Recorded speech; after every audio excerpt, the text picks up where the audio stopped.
Firstly, I like to say that I'm feeling very humble कि many of you has joined our BPSC mentorship program and बहुत लोग इसे बिल्कुल 100% देख के फॉलो कर रहे हैं। पूरे प्रोएक्टिवनेस के साथ हमारे ग्रुप्स में जो भी टारगेट जाते हैं उनका अपडेट देते हैं and also many of you pay their gratitude to me and also उन्होंने काफ़ी अच्छे अच्छे वर्ड्स बोले, तो इनके लिए मैं काफ़ी शुक्रगुजार हूँ। और बस मेरा यही रहेगा मोटिव कि आप लोग इसी तरीके से जो भी हम टारगेट देते हैं वो फॉलो करें एंड आपको कोई भी डाउट होता है you can contact us directly. Discussion session group हमारी डेली चलती है एंड जो आज की वीडियो है वो सेल्फ एनालिसिस की वीडियो है, तो चलिए उससे स्टार्ट करते हैं।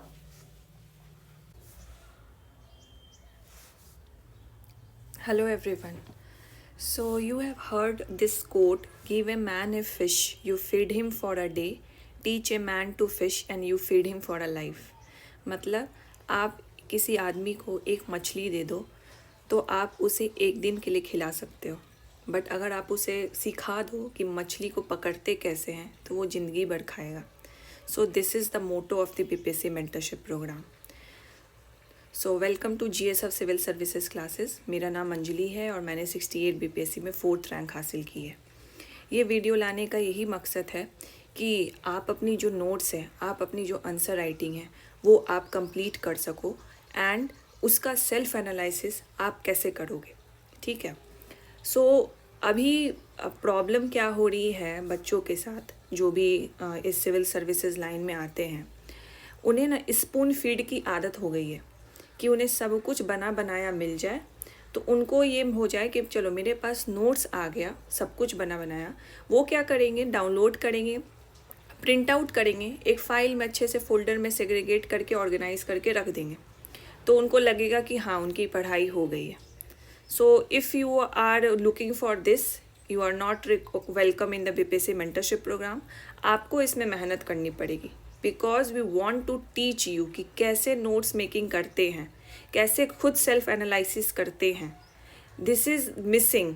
जो भी अभी प्रोग्राम्स कहीं लोग चला रहे होंगे, दिस इज़ रियली मिसिंग। यही आपको सीखना है। अगर आप एक बार ये सीख जाते, you don't have to rely on any source, you don't have to rely on any coaching material आगे, ठीक है। आपकी फंडामेंटल मजबूत हो जाएगी एंड किसी भी पढ़ाई के लिए आपकी फंडामेंटल्स मजबूत होनी चाहिए, फिर उसमें आप ऐड ऑन करते रहना ना। So this is the motive of the BPSC mentorship program, ठीक है।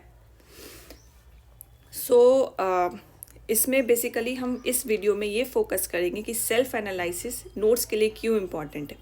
जो बच्चे बीपीएससी मेंटरशिप प्रोग्राम से जुड़े हैं उन्हें पता होगा कि हम वो डेली टारगेट देते हैं। टारगेट के साथ हम आपको सब टॉपिक्स एंड डायमेंशंस बताते हैं। फॉर एग्जांपल, अगर हमने अभी जो भी आर्ट्स फॉर्म है उसको कंप्लीट किया है, तो अगर हमने अपने पाला आर्ट्स दिया है, देन वी टेल यू कि कौन कौन पैरामीटर्स पे, कौन कौन डायमेंशंस पे आपको वो नोट्स बनाने हैं and we also provide you the source कि आप कहाँ से पढ़ के ये नोट्स बना सकते हो। एंड अगर आपने उस डायमेंशंस पे नोट्स बना लिया है, still you have confusion, still you are not able to complete some parts of the some parts of your notes that जो हमने डायमेंशंस दिए हैं, then you can then validate your notes with our notes, जो मेरी notes है जो हम share करते हैं, as well as the peer copies, जो हम पीयर्स कॉपीज़ पढ़ते हैं, जो हमें अच्छी लगती हैं कि हाँ ये अच्छी लेवल की नोट्स इन्होंने बनाई है, वो हम शेयर करते हैं। आपको इससे सेल्फ इवैल्यूएट करना है, ठीक है। When you do self evaluation, that's the whole different thing, and when we spoon feed you, that's a different thing, ठीक है। जब आप सेल्फ इवोल्यूशन करते हो तब आपको खुद रियलाइज़ होता है कि ये पॉइंट सही है, ये पॉइंट गलत है, ये नहीं है, ओके। सो यस्टरडे मैंने देखा काफ़ी बच्चों का था कि हमारा नोट्स इवोल्यूशन नहीं होता है। सो नोट्स इवोल्यूशन मैं एक एक करके इस टॉपिक पे आती हूँ। तो पहला है कि notes making on our dimension, on our sub topics. अभी मैंने जैसे बताया कि अगर हमने आपको दिया मॉडर्न आर्ट्स, ठीक है। अब मॉडर्न आर्ट्स में मैंने आपको 6-7 डायमेंशंस बताए जिस पे आपको नोट्स बनाना है, ठीक है। अब इस 6-7 डायमेंशंस पे आपने अगर नोट्स बना लिया है, फॉर एग्जांपल जैसे आपको पता है मॉडर्न आर्ट्स में स्टेट आर्ट, फोल्क आर्ट, ठीक है।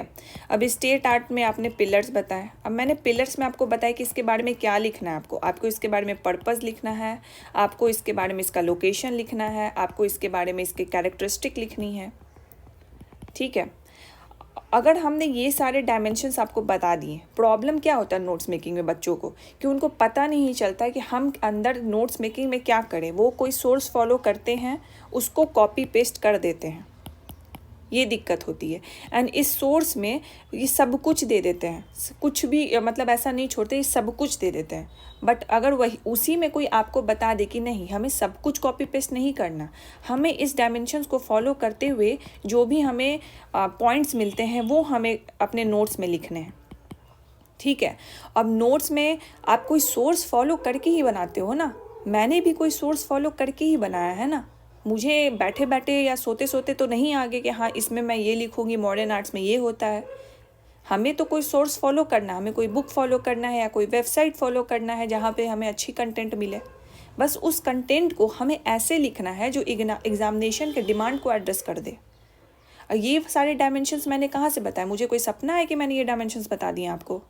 PYQ से पता चलता है कि हाँ ये डायमेंशंस आपको कवर करने हैं। तो ये डायमेंशन आपने कवर कर दी, then your notes is itself in the right direction. ठीक है। तो नोट्स मेकिंग ऐसे होता है। हम आपको हर टॉपिक के लिए बेसिक और बताती हूँ मैं, जैसे मैंने करंट अफेयर्स के लिए आपको दिए इजराइल पैलेस्तीन, इसमें मैंने आपको डायमेंशंस नहीं बताए, आपको ऑडियो क्लिप नहीं दी मैंने कि आपको इसमें क्या करना चाहिए। ठीक है, आपको इसमें क्या और एक्स्ट्रा करना चाहिए, कौन कौन से पैरामीटर को आपको करने, हिस्टोरिकल बैकग्राउंड बताना चाहिए, इंटरनेशनल ये बताना चाहिए कि इंटरनेशनल इम्पैक्ट क्या पड़ रहा है। तो यही सब तो डायमेंशंस पे आपको नोट्स बनाने हैं। ठीक है। नोट्स कंप्लीशन पे प्लीज़ फोकस कीजिए। नोट्स अगर आपका कंप्लीट नहीं होगा बाद में फिर जो इस मेंटरशिप का कोई प्रोग्राम नहीं, इस मेंटरशिप का कोई यूज़फुलनेस नहीं है। ठीक है, बेकार हो जाएगा। हमेशा जैसे आप दूसरे दूसरे प्रोग्राम में इनरोल होते हो ना, उसी तरह ये भी प्रोग्राम में इनरोल हो गए आप और आपको इसको कोई बेनिफिट नहीं मिला। मैं चाहती हूँ ये प्रोग्राम आपका लास्ट प्रोग्राम हो, आपका फंडामेंटल नोट्स कंप्लीट हो, यू डिकोड द फैक्टर कि कैसे आंसर राइटिंग किया जाता है, कैसे नोट्स मेकिंग बनाया जाता है। You don't need anybody help then. ठीक है। तो ये डायमेंशंस पे आपने सब टॉपिक्स बना लिए। अब हमने जो नोट सोर्सेज दिए, अब हमने आपको कोई बुक बताई, रिकमेंड की, या आपको कोई सोर्सेज बताए, तो उसी को फॉलो करके तो बनाओगे ना आप। अब आप बोलोगे कि हम तो नोट्स इस सोर्सेज से बना रहे हैं, तो पहले भी तो हम इसी सोर्सेज से बना सकते थे, तो बनाते ना आप। लेकिन हम आपको क्या बता रहे हैं? हम आपको डायमेंशंस बता रहे हैं ना, किस डायमेंशन में आपको नोट्स बनानी है, तो आप उस चीज़ को फॉलो करके बनाइए। पिन पॉइंट और बैड माउथिंग करने से कुछ होता है? नहीं होता है। Your notes and our model answer, मैंने कुछ बच्चों के कमेंट्स देखे, उसमें बोला कि ऐसा था तो अगर हमारा नोट्स इवोल्यूशन नहीं होगा तो हमें आप मॉडल आंसर ही दे देते। मॉडल आंसर तो मेरी पड़ी ही हुई है जो टेलीग्राम चैनल है, तो अगर वो मॉडल आंसर आपने कभी खोल के देखा? नहीं देखा ना।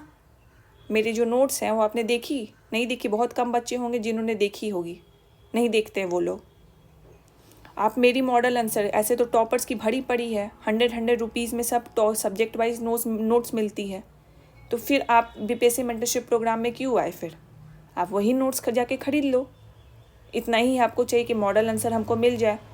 नोट्स, अपनी नोट्स और मॉडल आंसर की नोट्स में डिफरेंस होता है।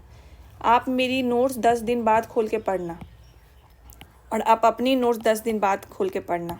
You will read it in 1-2 minutes. आपको मेरी पढ़ने में लगेगी 15-20 मिनट। मैं लिख के देती हूँ। ठीक है। सो अपना हैंड रिटन नोट्स का बात ही कुछ अलग होता है। इसीलिए मैं एम्फेसिस करती हूँ, नोट्स बनाइए, नोट्स बनाइए, नोट्स बनाइए। एंड नोट्स को क्या इवोल्यूशन करेंगे? मान लीजिए अगर हम आपके नोट्स को हम इवोल्यूशन भी करते हैं, अगर हमने आपको 5 सब टॉपिक्स बताएं, हाँ, आपने कोई सोर्स को ही देख के बनाया है, ठीक है, जो हम नहीं आपको बताएं। अब आपने इस 5 सब टॉपिक पे नोट्स बना लिया, ठीक है। अब ये आपका नोट्स है ना, इससे मल्टीपल क्वेश्चन आपके हैंडल होंगे। अगर मान लीजिए आपने एक सब टॉपिक्स इसमें नहीं डाला, तो अगर हम इवोल्यूशन भी करेंगे तो आपको क्या बताएंगे कि ये सब टॉपिक आपने क्यों नहीं डाला, ये सब टॉपिक कहाँ मिसिंग हो गया आपका। ठीक है। और मैं ये भी मानती हूँ कि आपने ये जो हमने सोर्स फॉलो किया उसमें आपको ये सब टॉपिक नहीं मिला, कोई बात नहीं। हमने जो अपनी नोट्स दी है, वैल्यू एडिशनल पॉइंट्स दिए हैं, उससे आप इसमें डालो। आपको जो पीयर कॉपीज़ हम निकाल के दे रहे हैं कि इनकी कॉपीज़ अच्छी हैं, तो आपको इसमें डालो। ये कौन करेगा? ये हम करेंगे, ये आप ना करोगे। जब आप खुद नहीं रियलाइज़ कर रहे हो कि आपका ये मिसिंग है, तो फिर क्या फ़ायदा इस मेंटरशिप प्रोग्राम में आने का। हम तो आपको बता रहे हैं कि इस सब हेडिंग में आपको बनाना है, आपने बनाया, आपसे एक मिस हो गया या आपको इस पे मिला नहीं, हमने आपको अपनी वैल्यू एडिशनल पॉइंट्स, मेरी नोट्स खुद की दी मैंने आपको, पीयर कॉपीज़ दी आपको ये पढ़ोगे तो, आप इसमें डालोगे तो, आप सोचोगे मैं स्पून फीड कर दूँ। हाँ, अब आपने यहाँ पे नोट्स दिया, अब हमारे पास 300 प्लस बच्चे की कॉपीज़ आएगी, हमने आपको यहाँ नोट्स दिया, मैंने बस लिख दिया गुड, वेरी गुड। तो हमारे मेंटरशिप प्रोग्राम में और बाकी जो प्रोग्राम चल रहे उसमें क्या डिफरेंस हो जाएगा। जनरलाइज दे दिया ना हमने आपको, आप इससे अब खुश हो जाओगे। बोलो, खुश तो नहीं ना होगे कि ये क्या है, good, very good, you can improve, ऐसे थोड़ी देंगे। तो इसलिए ये वाला चीज़ तो करना ही नहीं है कि यू कैन, यहाँ पे हम आपको ये फीडबैक दे दें और अब इससे देख के आप सेटिस्फाई हो जाए, अच्छा मेरा कॉपी चेक हो गया। कॉपी चेक करना इज़ नॉट मोटिव, मतलब आपको कॉपी चेक करके ये फील लेना कि हाँ मेरा तो हो गया, मेरा कॉपी चेक हो गया, मैं अच्छा फील कर रहा हूँ, नहीं। सेल्फ एनालिसिस ये मैटर करता है ज़्यादा। सेल्फ एनालिसिस कैसे करोगे, यही तो मैं बार बार बता रही हूँ कि VA पॉइंट, पीयर कॉपीज़ देखना है। ठीक है, मैं मानती हूँ कि आप लोग को इसमें से बहुत लोग नहीं कर पा रहे, इसीलिए मैं ये वीडियो लाई कि मैं आपको लाइव करके दिखाऊँ कि कैसे किया जाता है। ठीक है, और हमारा जो टारगेट है कि प्रीलिम से पहले आपका नोट्स कंप्लीशन होना चाहिए, तो डैट वी अश्योर यू ये आपका होगा नोट्स कंप्लीशन। बस जैसे हम आपको गाइड करते हैं, हम आपको जो टारगेट देते हैं, आपको वीकली फॉलो करना है, आपको डेली फॉलो करना है, वो करिए। आप अपने टाइम मैनेजमेंट करिए। जो जॉब में है, आई रियलाइज़ कि हाँ वो मतलब वो डेली टारगेट्स उनको फॉलो करने में थोड़ी दिक्कत होती है। डोंट वरी, आपको अगर वीकली फॉलो करना है, बस आपको टाइम मैनेजमेंट करके जो हमने आपको टारगेट दिया है वो आपके उस वीक में कंप्लीट होने चाहिए। एंड जो हम टेस्ट कंडक्ट करेंगे, जो आंसर राइटिंग होगी वो आपको देनी है, वो कंपलसरी है। और आंसर राइटिंग में आपको इवोल्यूशन मिलेगा। आंसर राइटिंग में हम देखेंगे कि आपने तो नोट्स होलिस्टिक बनाया, आपने तो सारे डायमेंशंस कवर किए, बट जो डायमेंशन आपको क्वेश्चन में पूछा जा रहा है वो क्या आप वो एड्रेस कर पा रहे हैं। तो आंसर राइटिंग इवोल्यूशन होता है, ना कि नोट्स इवोल्यूशन होता है। नोट्स इवोल्यूशन का हमने आपको तरीका बताया है जो आपको खुद करना है। ठीक है, हम आपको सब डायमेंशंस देते हैं। प्रॉब्लम तो यही होती है ना, जो फंडामेंटली है वो बिखरा रहता है कि आप नोट्स कैसे बनाओ। अगर हम आपको सब डायमेंशंस दे रहे हैं, आपको बता रहे हैं, आप डेली डिस्कशन सेशन होता है, आप हमसे पूछते भी हैं कि सर मैम ये वाला चीज़ नहीं हो पाया, ये चीज़ में ये लिख सकते हैं, तो क्या हम आपको रिप्लाई नहीं देते प्रोएक्टिवनेस के साथ? देते हैं ना, आपका डाउट्स क्लियर करते हैं ना। तो आप ये ब्लेम नहीं लगा सकते कि हाँ नोट्स इवोल्यूशन नहीं होता तो मैंने बेकार में ये ले लिए। आपका नोट्स कंप्लीशन इज़ इम्पॉर्टेंट। ठीक है, नोट्स कंप्लीशन के साथ वी टेल यू कि नोट्स कैसे बनाना है, वी प्रोवाइड यू द पूरा स्ट्रक्चर कि आपको नोट्स में क्या क्या पॉइंट्स डालने हैं। Then we provide you our notes, my notes, and then we provide you the value additional points as well as you get the access to the many peers copy. ठीक है, तो उसमें भी पीयर कॉपीज हम check करके देते हैं। You can not tell कि आप एक दो कॉपी चेक करके हमें वो पीयर्स कॉपी देते हो। You can not generalize this. ठीक है, ये चीज़ बहुत गलत है। when you put such comments it will definitely reduce our motivation to do better for you all। तो आप ऐसे नहीं बोल सकते कि आपने एक दो कॉपी चेक कर ली और आपको जो अच्छा लगा आपने दे दिया। हाउ डू यू नो कि हमने एक ही दो कॉपी चेक की? हम सब कॉपीज़ देखते हैं एंड देन वी फील कि अच्छा ये कॉपीज़ को हमारे जो डायमेंशंस हमने बताए हैं इस बच्चे ने बहुत अच्छे से लिखा है, then we put those copies in the group. ठीक है, so please trust and please put your hard work. ये स्पून फीड वाला गेम नहीं है, ये प्रोग्राम नहीं है कि स्पून फीड वाला होगा। स्पून फीड वाले के लिए ना आपको कोई प्रोग्राम में इनरोल करने की भी ज़रूरत नहीं है, मार्केट में से ही बहुत अवेलेबल है। You can go and check it out, फिर आप बताना कि वो ज़्यादा इंपॉर्टेंस रखता है या आपका नोट्स रखता है। सभी बच्चे को पता है कि नोट्स कंप्लीशन इज़ इम्पॉर्टेंट, सभी बच्चे को पता है कि self analysis is important, but करना नहीं चाहते हैं। And you want to force you to do this is the BPSC mentorship programme.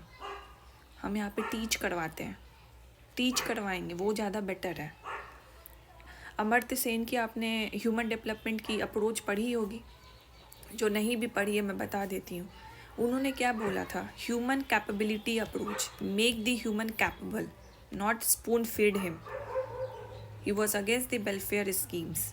But ठीक है, वेलफेयर स्कीम्स भी चलते हैं side by side, but along with there should be the human development, there should be the passing of education, health, in order to make the human capable to do things on his own, on her own, and to make her life or his life fruitful by doing something, not only relying on the welfare schemes. तो अभी civil services में क्या है, welfare schemes. बच्चे जो वो सोचते हैं कि ये वेलफेयर है, नोट्स मिल जाए, मॉडल आंसर मिल जाए, सब कुछ बना बनाया मिल जाए. नहीं होगा इस शॉर्टकट से. अब तो बिल्कुल नहीं होगा. पहले हो भी सकता था यूपीएससी में. जिस पैटर्न से चेंजेस किया है नहीं होगा. एक बार कर लो फंडामेंटल नोट, देन ये जर्नी जब ख़त्म होगी ना, you will thank me later, I assure you. कर लो एक बार, फिर उसके बाद भटकना नहीं पड़ेगा. ठीक है. अभी जैसे आप एक बच्चे ने बोला कि आपको कोई टॉपिक आप देते हो तो आप उस पर डिकोड कर पाते हो कि मैम आप क्या क्या लिखोगे. You can do this on your own. ठीक है. ये कैपेबिलिटी आप में आ जाएगी. यही कैपेबिलिटी सिखाने के लिए बीपीएससी मेंटरशिप प्रोग्राम था है. Okay. So please trust the process. जो बोलते हैं वैसे करो. ओके. देन उसके बाद है note self analysis and our evolution. हमने बता दिया हमारा इवोल्यूशन क्या होगा. हम कॉपी सबकी देखते हैं, बट हम उसमें बैठ के रिमार्क नहीं करते रहेंगे. We check all the copies. हमें उसमें से जो बेस्ट लगता है हम वो शेयर करते हैं. एंड आपको क्या करना है, आपको सेल्फ एनालिसिस करना है. आपको अपने नोट्स का सेल्फ एनालिसिस करना है, जो अभी हम दिखाते हैं आपको. ठीक है. तो जैसे देखिए, मैंने रैंडमली चूज़ किया है कोई भी बच्चे का नोट्स.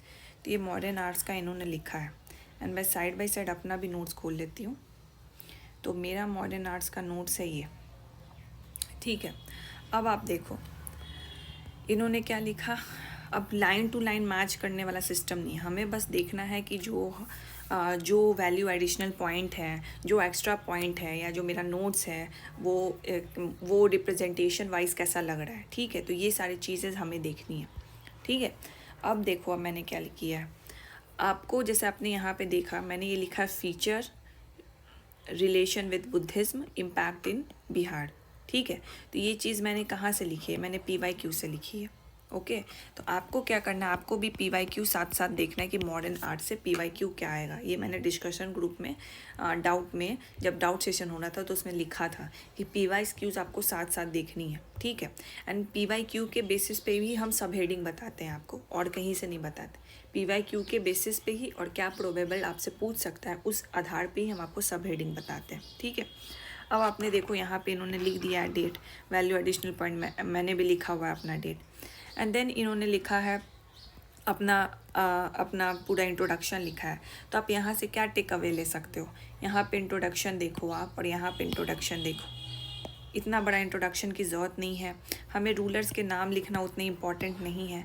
ये इन्फ्लुएंस वाला ठीक है, ये इन्फ्लुएंस वाला हम लिख सकते हैं. अपार्ट फ्रॉम दैट क्या, मैंने यहाँ पे कोटेशन डाला है. तो यही तो हो गया वैल्यू एडिशनल पॉइंट. आप क्या कर सकते हो, ये कोटेशन यहाँ पे जाके लिख दो. यहाँ पे मैं एक कोटेशन डाल सकता हूँ. आपको ये कोटेशन यहाँ लिखना है. आप ही की नोट्स है ना, काट छाट के अपना लिखो, क्या दिक्कत है. ये आपको कोटेशन लिखा. आपने देखा कि हाँ ये बहुत बड़ा हो गया इंट्रोडक्शन, मुझे इंट्रोडक्शन छोटा करना है. ओके. अब आपने यहाँ पे कुछ सोर्सेज लिख दिए. ठीक है. आपने सोर्सेज लिखे हैं. चलो ये value additional point BG Gokhale, but इतना एक्सप्लेन करने की ज़रूरत नहीं है. ठीक है. आपको अगर पता है कि BG गोखले की तरफ से हमको क्या मिला कि पर्सपेक्टिव ऑफ लैंग्वेज और पर्सपेक्टिव ऑफ दी आर्कियोलॉजी मिली है, बस उतना लिखना है. इतना बड़ा बड़ा पॉइंट नहीं लिखना जो रेलेवेंस है नहीं. और इसी तरह देखिए यहाँ पे इन्होंने कोड डाला. अच्छा है. यही कोड की जगह एक कोड आप यहाँ पे भी फिर से डाल सकते हैं. ठीक है. अब इन्होंने डाला कि 2 फॉर्म में डिवाइडेड है. आपने चेक किया कि हाँ मैम ने भी लिखा है 2 फॉर्म में डिवाइडेड, मेरी नोट्स में भी लिखा है जो हमें नोट्स मिली है. ठीक है. ये सही है. आपने लिख दिया. आपने एक्स्ट्रा कर दिया कि आपने एरा वाइज लिख दिया, तो ठीक है. ये और वैल्यू एडिशनल इंगेजमेंट पॉइंट है, तो ठीक है. मेरा सही डायरेक्शन में नोट जा रहा है. अब आपने क्या किया, हमने बताया था कि आपको एक एक आर्ट को लेके आपको एक्सप्लेन करना है. तो आपने एक्सप्लेन किया, आपने फीचर्स बताए, तो ये दिख रहा है. अब आप देखो, आपने जो ये चीज़ यहाँ पे लिखी, ये बहुत बड़ा नहीं हो गया. हमें ऐसा नोट्स बनाना है कि हमें लगे कि हम बेसिकली आंसर राइटिंग ही कर रहे हैं, बट आंसर राइटिंग में हम आंसर राइटिंग में कोई एक एक्सपेक्ट पे लिखते हैं, बट हमें यहाँ पे सारे एक्सपेक्ट्स पे लिखना है। तो हमें इतना नहीं लिखना है इमेंस एंड ग्रैंड, तो ये तो फीचर में ही आगे कि इमेंस एंड ग्रैंड होता है। Policies of Chennai group located near the present city of, यहाँ पे इसको आप ऐसे लिखो ना कि हाँ इसमें लोकेशन पटना में मिलता है ये, ठीक है। फेमस बिल्डिंग ऑफ सूशा एंड इक बनाता in Asia, it is situated near the village of the. तो ये सब आपको अंडरलाइन करना है। आपको कैसे इससे पता चलेगा, आप देखो यहाँ पे मैंने लिखा कि are found in the Patna wooden palaces. तो आप इसको अगर पॉइंट वाइज लिखोगे तो ज़्यादा आपको ईजी लग रहा है पढ़ने में, या आपने जो ऐसे लिख दिया वो ज़्यादा आपको ईजी लग रहा है। तो आप इससे ये डिपिक्ट नहीं ले सकते कि हाँ मुझे इसको पॉइंट वाइज में कन्वर्ट करना है। आपने फीचर वैसे ही लिखा है जैसे यहाँ लिखा हुआ है, ठीक है। आपने सोर्सेज भी लिख दिया फाहिन, ये भी ठीक है। आपने एक दो चीज़ और डाल दी, ये होती है ना वैल्यू एडिशनल रिचमेंट पॉइंट, सही है आपका। आपको क्या लग रहा है कि ये पैराग्राफ को मुझे पॉइंट वाइज में लिखना चाहिए था, ठीक है। अब देखो आपने फिर लिखा during the Ashokan period establish several, आपको सेवरल लुम्बिनीज in the cities with the high wall and the massive sources हो गया, सोर्सेज आपने लिख दिया। तो इसमें आपने क्या किया कि एक तो आपने लिखा रॉयल पैलेसेस, फिर आप रॉयल पैलेसेस में अशोका के टाइम का लिख रहे हो, बट यहाँ पे थोड़ा कंफ्यूजिंग लग रहा है। तो आप इसको एक दूसरा पॉइंट करके लिखो कि और भी अशोकन एरा में और भी पैलेसेस ऐसे मिले थे, ठीक है। इतना एक्सप्लेन करने की ज़रूरत नहीं है, ओके। फिर उसके बाद आप देखो केव्स। अब देखो आपने देखो कि मैंने केव्स कहाँ लिखा है और आपने केव्स कहाँ लिखा है। मैंने केव्स लास्ट में लिखा है, तो आपको ये भी देखना है कि केव्स ठीक है बनता था, उससे और भी इम्पोर्टेंट थे ना, पिलर्स था, स्तूपा था, तो हम स्तूपा से पहले लिखेंगे। केव्स भी इम्पॉर्टेंट है बट उतना इम्पॉर्टेंट नहीं है, तो हम प्रायोरिटी सेट करते हैं। तो आप इससे क्या मैच कर सकते हो, चलो मैम ने पैलेस के बाद पिलर्स लिखा है तो मुझे भी पिलर्स या स्तूपास लिखना चाहिए था। ये रिलेवेंसी तो आपको खुद पता होनी चाहिए ना, कैसे नहीं पता चलेगी, आपको देख के पता नहीं चल रहा है क्या। इतना फिर एक्सप्लेन करने की ज़रूरत नहीं है। आपको लिखना है जैसे आपने यहाँ पे पॉइंट वाइज देखा, आपने पॉइंट वाइज देखा तो पॉइंट वाइज लिखो, कि पॉइंट वाइज ज़्यादा अच्छा लगता है कि पैराग्राफ वाइज अच्छा लगता है, वो लिखो आप। फिर आपने चलो यहाँ पे लिखा कि दशरथ ने बनाया था नियर गंगा, तो इसको आपको हाईलाइट करना है। इसको क्या करना है, आपको हाईलाइट करना है। तो जैसे आपने देखा कि यहाँ मैंने अलग से लिखा है, तो इस तरीके से आपको हाईलाइट करना है कि एग्जामिनेशन को एकदम तुरंत दिख जाए कि हाँ मतलब इन्होंने वैल्यू एडिशनल पॉइंट्स भी बताए हैं कि यहाँ केव्स मिले थे, ओके। फिर आपने फीचर्स को हाईलाइट किया, तो ये फीचर्स हाईलाइट हो गया। ये सब लिखने की उतनी ज़रूरत नहीं है, तो इसको आपको लिखना भी है कि सम अदर केव्स लाइक, तो ये अदर केव्स लाइक में आप एग्जाम्पल लिख दो, अदर एग्जाम्पल्स। फिर करण जौहर जो भी इन्होंने लिखा है वो आप एग्जाम्पल लिख दो। तो आप अगर जो चीज़ भी लिखो जो आपको लगे कि हाँ मुझे ये हाईलाइट करना, जैसे आप यहाँ पे देखो आपने स्कल्पचर लिखा, ठीक है। अब इस स्कल्पचर पे मैंने अगर बताया है कि इस लोकेशन पे क्या था, तो मैंने इसे थोड़ा सा रिप्रेजेंटेशन फॉर्म में बता दिया है, क्योंकि अगर मैं इसे डायरेक्ट ऐसे लिख देती कि फाउंड इन और उसको सेंटेंस फॉर्म में लिख देती तो ये कहीं एग्जामिनर को हिट नहीं करता। तो इसको क्या करेंगे, रिप्रेजेंटेशन फॉर्म में बना देंगे, ठीक है। तो एक तरीके से आपका नोट्स मेकिंग में ही आंसर राइटिंग प्रैक्टिस हो रहा है, क्योंकि आप इसी से सीख रहे हो कि इसको और मैं कैसे कंसाइज वे में लिखूँ, कैसे एक अच्छे रिप्रेजेंटेशन में लिखूँ, तो आप ये इसी से सीख जाओगे। फिर देखो आप स्तूपास, इन्होंने और चीज़ है, इन्होंने डायग्राम नहीं बनाया है, तो आप यहाँ से डायग्राम ले सकते हो। यही सब तो वैल्यू एडिशनल रिचमेंट पॉइंट है। आप यहाँ पे डायग्राम बनाओ।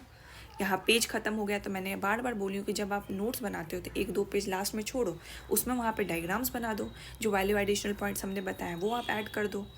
अब आपने देखो स्तूपास में क्या लिखा आपने फिर इतना बड़ा पैराग्राफ लिख दिया। तो इतना बड़ा पैराग्राफ ना लिख के हम एक पॉइंट वाइज लिखेंगे, स्तूपास का थोड़ा सा बताएंगे, फिर उसके आगे एक फीचर्स दे देंगे, फिर उसके आगे मेजर स्तूपास जो फाउंड होता है वो, जैसे इन्होंने भी लिखा है कि मेजर स्तूपास का। बट आप ये देखो कि आपको ये पढ़ने में ज़्यादा अच्छा लग रहा है या ये पढ़ने में ज़्यादा अच्छा लग रहा है। तो ये चीज़ आप खुद ना सेल्फ एनालाइज करोगे कि नहीं करोगे। आप ही बताओ कि जब ना हमने आपका नोट्स चेक करेंगे तो हम इतना आपको डिटेल फॉर्मेट में बता पाएंगे, नहीं बता पाएंगे। 300 बच्चे का कॉपी है, इतना डिटेल फॉर्मेट में नहीं बता पाएंगे। हम आपको लास्ट में यही बोलेंगे कि please check my notes and my VA points.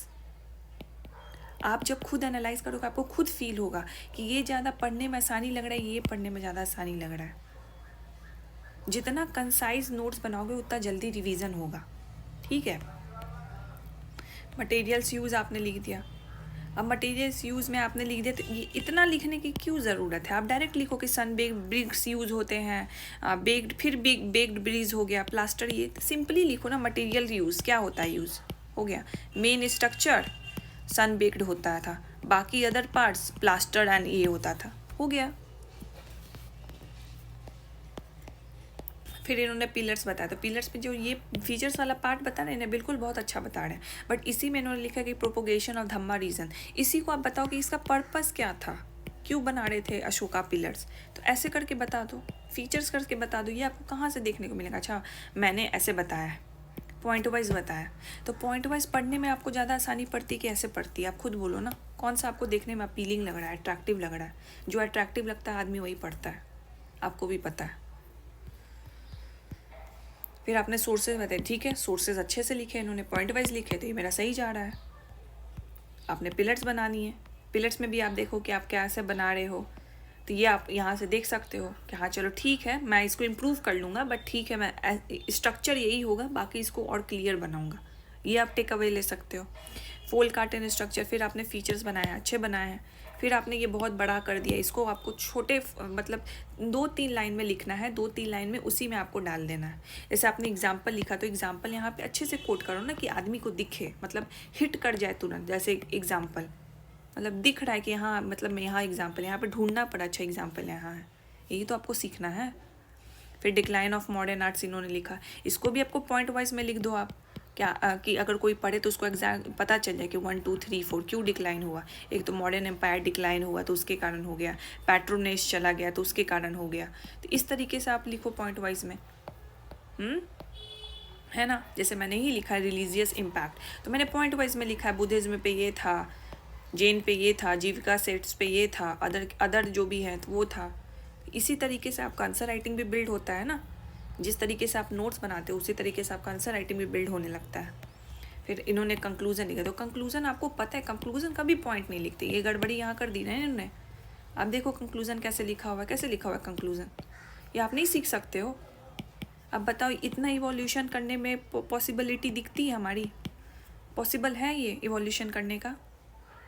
आप चाहोगे कि हम गुड वेरी गुड लिख के दे दे बस आपको, सही रहेगा वो?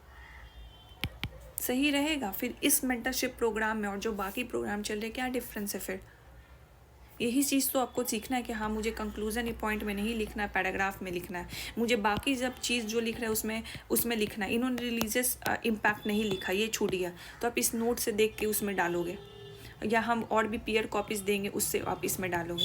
ये आपको नहीं समझ में आ रहा है, इसमें क्या दिक्कत हो रही है समझने में? आप समझ में आया कि सेल्फ एनालिसिस क्यों इम्पॉर्टेंट है? आप सीखोगे, आप ये जब नेक्स्ट टाइम नोट्स बनाओगे तो ये गलतियाँ नहीं करोगे, आप कंक्लूजन पॉइंट में नहीं लिखोगे, आप अगर कुछ अंदर के पॉइंट्स है उसको ऐसे नहीं पैराग्राफ में लिख के छोड़ दोगे, पॉइंट वाइज लिखोगे। और जब पॉइंट वाइज बनाने लगोगे, जैसे आपने ये पैराग्राफ में लिखा, जब आप पॉइंट वाइज बनाने लगोगे ना, तो आपका एक जो आपका नोट्स है या आंसर है बहुत स्ट्रक्चर हो जाएगा। जैसे आपने यहाँ पर लिखा कि मॉडर्न एम्पायर पॉलिटिकल पैट्रोनेज की क्लोजली टाइड हो रही थी, तो आप यहाँ लिखोगे पॉलिटिकल पैट्रोनेज लैकिंग। अब इसके आगे एक लाइन का एक्सप्लेनेशन दे दोगे, तो आपका कितना स्ट्रक्चर लग रहा है, मॉडर्न एम्पायर डिक्लाइन, तो एक लाइन का स्ट्रक्चर ये दे दोगे। यही तो चाहिए होता है, तभी तो आपका नोट्स और आंसर राइटिंग अट्रैक्टिव लगता है। नोट्स से ही आंसर राइटिंग की तरफ जाता है, तो नोट्स भी उसी तरीके से बनाओगे तो ऐसे ही अच्छा लगेगा।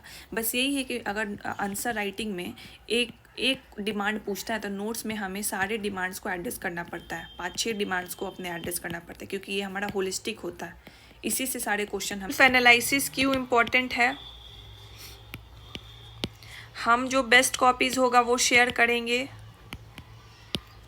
और मेरी जो नोट्स होगी और हमारी तरफ से जो नोट्स या पीडीएफ जाएगी वो आपको देख के सेल्फ एनालिसिस करना है, और टारगेट्स आपको डेली अपलोड करने हैं,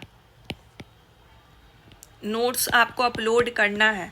अगर आपके ऊपर ये चीज़ नहीं प्रेशर रहेगी तो आप नोट्स ही नहीं बनाओगे। आपको ये डेली टारगेट अपलोड करनी है। अगर आप ये डेली टारगेट अपलोड नहीं करते हो तो ये मेंटरशिप का कोई मायने नहीं रखता। सेल्फ एनालिसिस करना है, आंसर राइटिंग होगा उसमें हम एनालिसिस करके आपको बताएंगे क्यों? क्योंकि आंसर राइटिंग में एक डिमांड को एड्रेस करना होता है, 1 से 2 डिमांड। इसमें क्या है, इसमें आपको होलिस्टिक बनाना है, तो इसमें हम और क्या बताया आपको, सोर्स हमने बता दिया, आपको सब हेडिंग हमने बता दिया, आपको अपनी नोट्स दे दी, तो तब भी आप सेल्फ एनालिसिस नहीं कर पा रहे हो, तब आपके अंदर ना कमी है, आपको ये इम्प्रूव करना होगा ना, वो हमने आपको बता दिया। अब इसके बाद भी कोई दिक्कत आता, डाउट सेशन होता, उसमें पूछो आप। आपको कोई एक पार्ट में दिक्कत आता है कि सर मैम मुझे ये वाला पार्ट में दिक्कत आ रहा है, उसका स्क्रीनशॉट निकाल के भेज दो कि ये वाला पार्ट मेरा सही है कि नहीं सही है। बट ये डिमांड करना कि मैं आपके 9-10 पन्ने की नोट्स पढ़ूं और उसमें मार्क्स बैठाऊं, ये कहाँ से लॉजिकल है? ये सोर्स आप वही फॉलो कर रहे हो जो हम दे रहे हैं, सब हेडिंग आप वही फॉलो कर रहे हो जो हम दे रहे हैं, तो इसमें फिर हमारी क्या इवोल्यूशन की ज़रूरत है आपको? I am not able to comprehend it basically. तो आई गेस अभी क्लियर हो गया होगा कि सेल्फ एनालिसिस कैसे किया जाता है, and you will do it, and target आपको डेली अपलोड करना है, ठीक है? Okay, thank you so much.